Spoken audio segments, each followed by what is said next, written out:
Il y a les films des années 2000 dont tout le monde se souvient. Les mythes, les légendes, ceux qui ont lancé des franchises énormes, ceux qui ont révolutionné le numérique, ceux qui sont devenus cultes en quelques années. Il y a ceux-là et il y a les autres. Il y a aussi ces films qui avaient tout pour marquer une génération. Des films ambitieux, étranges, déviants, parfois imparfaits mais toujours intéressants, et des films qui ont juste disparu. Soit avalé par le temps, soit écrasé par un blockbuster qui est sorti pile en même temps, soit juste sorti la mauvaise semaine, mal vendu, mal compris ou simplement beaucoup trop oublié par rapport à leur qualité. Et aujourd'hui, on va parler de ces films-là. Bienvenue dans les années 2000, où on va partir ensemble à la recherche de ces œuvres qui ont un petit peu hanté cette décennie avant de disparaître de la mémoire collective. Pourquoi est-ce qu'ils ont disparu? Qu'est-ce que ça dit de l'industrie de l'époque? Est-ce que ces films méritent d'être découverts même? Du coup, j'ai sélectionné 5 films. Ces 5 films, je les ai jamais vus. Ces 5 films que j'ai découverts pour cette chronique-là. Je les avais pas encore vus. Et je me suis replongé dans le passé à la découverte des films fantômes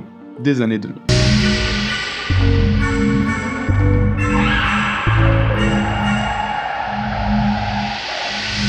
Et on va commencer directement avec un film qui est peut-être le plus connu de cette sélection. Comme ça, on évacue, parce que c'est un cas assez fascinant. Pas grand monde le connaît ce film. Pourtant, réalisateur très reconnu, sacré casting, grosse qualité, quasi remake d'un grand classique américain. Comment on a pu oublier ce film en fait? Ah, et j'ai oublié de vous dire aussi que le scénario était signé Terrence Malick.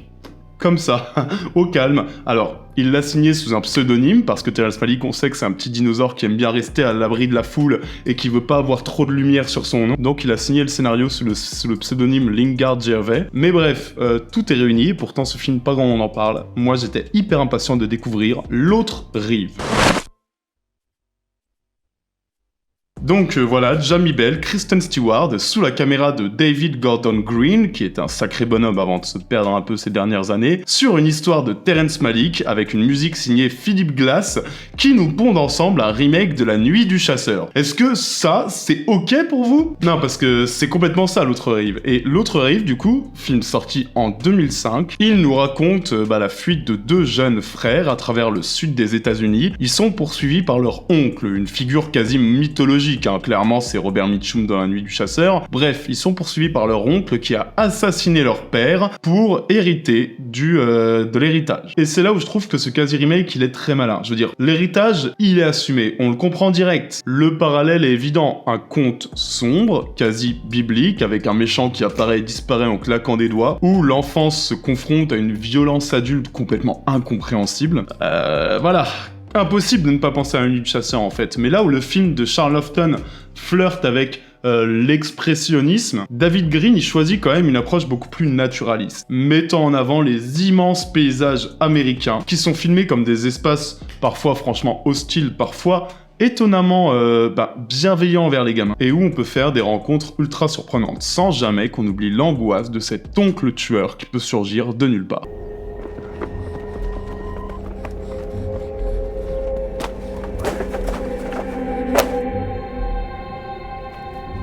Et c'est là que le film touche quand même quelque chose de très fort. La mise en scène, elle est clairement héritée de Terrence Malick. Pas le Malick Tree of Life ou To the Wonder, le Malick de La Balade sauvage. C'est une mise en scène qui privilégie les sensations, les silences, les fragments de vie en fait, parce qu'il y a beaucoup de fragments de vie dans une histoire qui sur le papier n'en permettrait pas tant que ça. Et puis le rapport à la nature, là on est dans du Malick aussi. La nature c'est pas un décor, c'est une nature qui est personnifiée. Vraiment c'est une présence personnifiée, on parle d'elle comme un vrai personnage. Et elle assiste à la violence de l'humanité, mais c'est par cette nature, en fait, c'est cette nature qui régit les cadres. Je pense à ces plans larges qui sont hyper ouverts, qui sont baignés de lumière, et où David Gordon Green arrive, malgré des gros plans larges ultra lumineux, à vraiment t'instaurer une petite tension, un petit malaise dans le cadre, c'est assez fort. Et le film avance toujours à hauteur d'enfant, clairement. La balade sauvage en fait, vraiment. Alors L'autre rive, c'est un pur thriller, oui, c'est du thriller, mais un thriller très sensoriel, très introspectif, une relecture que je trouvais très maligne, et pas une relecture directe, mais une relecture qui en fait prend un grand film classique et l'adapte à un autre format, à un autre cadre, à d'autres intentions. C'est vraiment une relecture intelligente d'un grand classique. Et c'est une œuvre qui mériterait d'être bien plus citée aujourd'hui. Alors, bon, sans doute que son rythme assez contemplatif et son refus total du spectaculaire l'ont rendu un peu moins accessible, coincé entre cinéma d'auteur et récit de genre, donc un peu invisible dans les deux sphères, mais vraiment, L'autre rive, les amis, foncez sur ce film.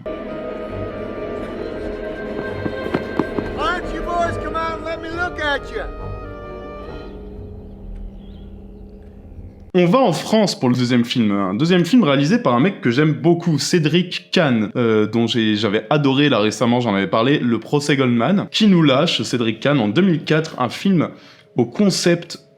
Je trouve vraiment génial en fait ce concept. Un gros film noir, moderne, mais totalement dans la veine d'un Hitchcock. Un film qui s'appelle Feu Rouge.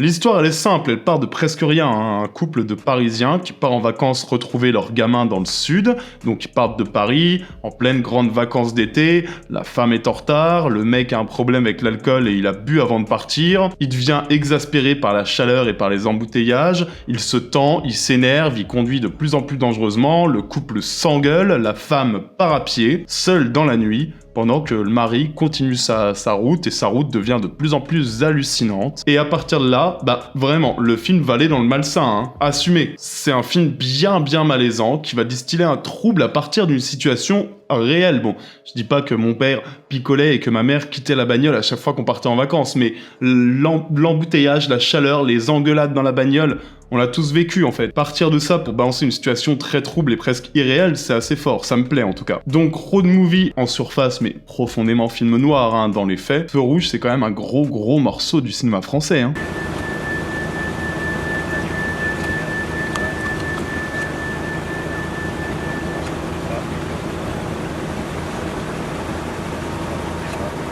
Je sais pas comment j'ai pu passer autant de temps à côté, parce que vraiment la grande force du film, c'est quand même la maîtrise, quoi. Parce que Cédric Kahn, bon, on sait que c'est un patron quand même, mais là il filme sans en faire des tonnes, avec une sobriété quasi clinique, mais avec une précision, je veux dire, le découpage, il est très précis, très tendu, c'est du millimétré, quoi. Tout comme le rythme pareil, hein, parfaitement contrôlé, ça dure 1h40, c'est impossible de s'ennuyer, on sait jamais exactement où on va, on le sent, que ça va mal finir. Et il faut que je parle de l'acteur principal, hein, Jean-Paul Daroussin, parce qu'il est quand même extraordinaire. Il est extraordinaire dans ce rôle. Il est impressionnant, il y a des séquences où moi, mais j'y crois tellement à ce gars. Il est tellement naturel en fait dans la peau de ce Parisien qui s'emmerde, qui boit pour égayer sa vie de citadin rangé qu'il a jamais vraiment demandé, qui dérive peu à peu. Franchement, il est saisissant. Il y a des séquences où je me suis dit, putain... Grosse performance. Et tout le film repose sur lui, hein, sur ses failles, sur ses silences. Il est vraiment mi-triste, mi-inquiétant en fait comme perso. Et non, franchement, Feu Rouge, c'est un film très tendu, très oppressant, qui transforme un trajet banal en vraie descente en enfer en fait. Une vraie réussite qui, moi, je pense, va me marquer un bon moment. L'homme considéré comme très dangereux a été vu pour la dernière fois au volant d'un véhicule volé. Il aurait menacé les forces de police avant de prendre la fuite. Son signalement a été diffusé sur tout le territoire. Et puisqu'on reste dans le cadre du pétage de câble, il faut que je vous parle d'un autre film. Un film réalisé par Stuart Gordon, que vous connaissez sans doute pour ses adaptations de Lovecraft, notamment Reanimator, qui nous lâche un peu son Taxi Driver à lui dans un film, sacré film, hein, qui s'appelle Edmond. Sacré virage, hein, dans la filmo de Stuart Gordon, qui nous filme ici, lui aussi en fait, un bonhomme à la vie un peu trop calibrée, un peu chiante, pleine de frustration, qui décide de craquer et de descendre dans les rues de New York à la recherche de sectes et de divertissements et de folie à vivre en fait, mais qui se voit vite confronté à la violence de la ville et à la perte de confort de sa vie bien rangée, qui va peut-être bien finir par regretter rapidement. Donc là on oublie Lovecraft, les corps mutés filmés comme de la grosse série Z bordélique à la Reanimator, on oublie un peu les délires organiques. Ici, on est dans le réel, hein. Et le réel, il est brut, le réel, il est sec, le réel, il est suffocant, c'est une succession de rencontres dans une ville dégueulasse que n'aurait pas renié un certain Abel Ferrara ou même un Cronenberg en vrai, hein. Mais bon, et puis Scorsese, évidemment. Un ensemble de confrontations ou aussi de décisions complètement absurdes et violentes dans une ville nocturne qui devient la projection physique et psychique d'un mec qui vrille et qui erre, qui pense avoir enfin trouvé une vie excitante à mener. Pas du tout en fait, ça va juste le faire plonger dans un énorme tourbillon de violence. Now look what you've done. Now look what you've bloody fucking done. Et les amis, avec Edmond, on est quand même aussi sur un film que je trouvais être assez radical. Hein. C'est un film qui est tourné avec peu de moyens, clairement. Ça se ressent, je dirais, plus que ça ne se voit. Et c'est là aussi un film qui repose sur un acteur incroyable. William Macy, il est absolument dingue dans ce rôle, mais un peu comme dans Feu Rouge en même temps. Je trouve que c'est des rôles qui sont fascinants à jouer pour un acteur. Vous voyez cette espèce de bascule, un homme banal un homme complètement banal qui devient imprévisible et dérangeant, qui devient même parfois franchement inquiétant. Moi je pense qu'en tant qu'acteur, tu t'éclates à jouer ça en vrai. Et pour un cinéaste, quand t'as un acteur aussi bon, bah t'as pas trop à t'en faire. T'as juste à suivre en fait sa descente intérieure. Donc on a un Stuart Gordon beaucoup plus sobre, je dirais, que d'habitude, plus immobile, beaucoup moins foufou, qui questionne frontalement la frustration, la quête un peu absurde d'un sens ou d'un accomplissement à tout prix. Et attention, franchement, moi je trouve que c'est pas loin du chef-d'œuvre, Edmond. Et je suis très très frustré qu'on en parle beaucoup trop peu souvent comme tel, même quand on parle de Stuart Gordon. Slash your motherfucking face apart! Will somebody help me? You don't know who I am!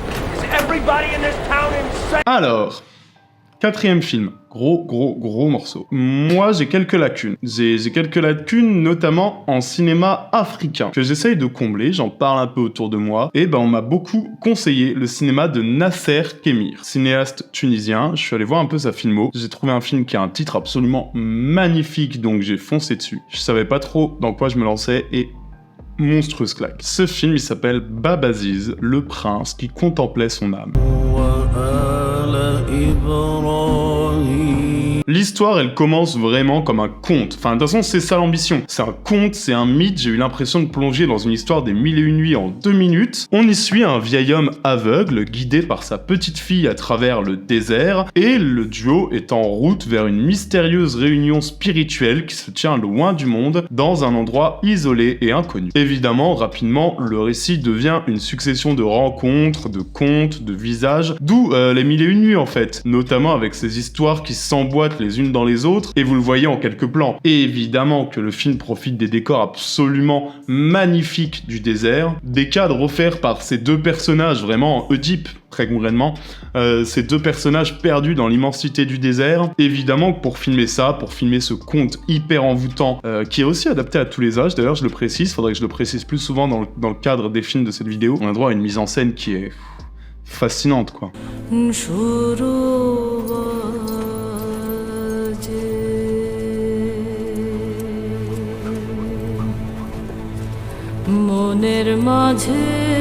Alors, mise en scène très picturale, il y a des cadres majestueux, des compositions venues tout droit de la peinture aussi, avec ses couleurs, avec ses textures, avec la lumière du désert. C'est clairement une immersion totale, et ça atteint parfaitement l'objectif d'être un pur voyage sensoriel. Je veux dire, j'ai pas décroché mes yeux de l'écran une seconde, quoi, et ça, faut que j'en parle aussi. Parce que c'est aussi en grande partie grâce à la musique que je trouve absolument magnifique, et ça c'est très important quand on parle d'une grande fresque, d'un grand conte philosophique de voyage. La musique de Armand Amar, les amis, magnifique. C'est d'un mysticisme, c'est d'un onirisme, waouh, franchement, sans exagérer, c'est peut-être ma claque de cette sélection.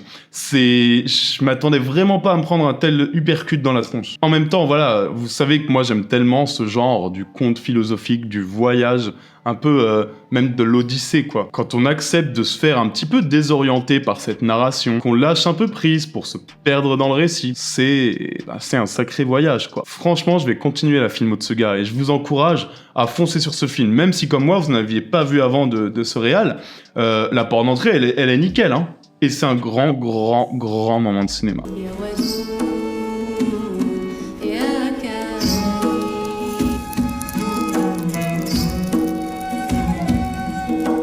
Et pour terminer, un premier film. Le premier film d'un Américain, Michael Walker, qui en a réalisé depuis 3 autres sans jamais vraiment percer, et c'est dommage, tant ce film-là était plein de promesses. Je vais vous parler de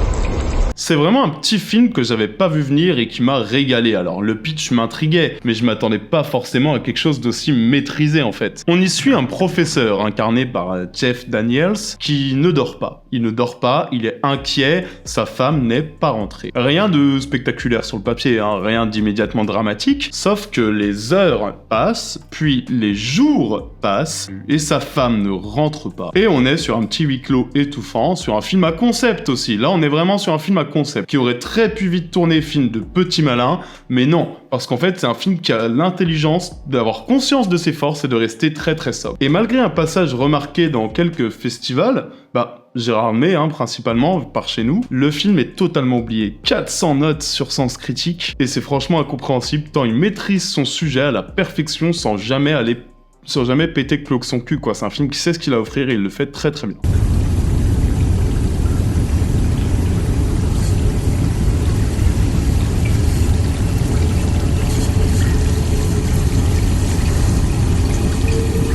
Pas d'effet tape à l'œil, pas de surenchère, juste une mise en scène réfléchie, sèche, qui exploite chaque recoin du décor pour nourrir l'angoisse. Et moi, vous savez que j'aime beaucoup la tradition du huis clos un peu paranoïaque. Je veux dire, moi, il y a une référence quand on pense à ça, c'est Possession, qui est pour moi monstrueux dès qu'il s'agit de filmer l'angoisse et l'arrivée de la folie chez une personne enfermée chez elle. Vous voyez, ce huis clos paranoïaque où le réel tombe peu à peu vers quelque chose de bien plus glauque, bien plus instable, bien plus dangereux. Là, il y a un peu de ça. Je serais même pas surpris que ce soit une inspiration en vrai, dans ce côté très instable dans tout en fait. La maison devient hyper angoissante, le malaise est bien présent par les cadres, jusqu'à ce twist final qui, n'est pas le plus surprenant du monde, mais qui a l'intelligence aussi de rester sobre. On n'est pas sur un twist final qui dit « Ah putain, je t'ai bien eu, t'as vu comme je suis plus intelligent que toi ?» Non, il en fait pas des tonnes, et ça clôt parfaitement un bon petit film en fait, un petit film bien tendu, un bon thriller du dimanche soir, qui mériterait clairement plus de reconnaissance.